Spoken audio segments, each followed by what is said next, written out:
যুদ্ধে কেউ সত্যিকারের জয়ী হয় না।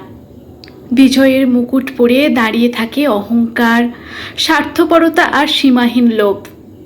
আর পরাজিত হয়ে পড়ে থাকে মানবিকতা, সহিষ্ণুতা আর মানুষের বিবেক।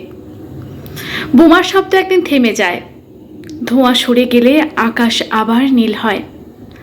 ভাঙা শহরের ধ্বংসস্তূপ সরিয়ে মানুষ আবার ঘর তোলে, নতুন করে সভ্যতার গল্প লেখে। কিন্তু সেই গল্পের আড়ালে অদৃশ্য হয়ে যায় মানুষের ভেতরের মানুষটি, যে মানুষ একদিন ভালোবাসতে জানতো, ক্ষমা করতে জানতো, অন্যের ব্যথা নিজের মতো অনুভব করতে জানতো। আজ মানুষ শক্তির নেশায় অন্ধ, ক্ষমতার জন্য হত্যা করে, স্বার্থের জন্য বিশ্বাস ভাঙে, লোভের জন্য পৃথিবীকে ক্ষত বিক্ষত করে।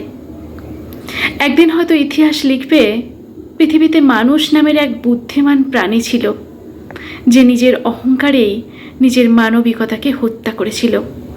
আর সেই গল্প শুনে বনের পশুরা হয়তো বিস্ময়ে বলবে, আমরা তো কখনো নিজেদের জাতিকে এভাবে ধ্বংস করিনি।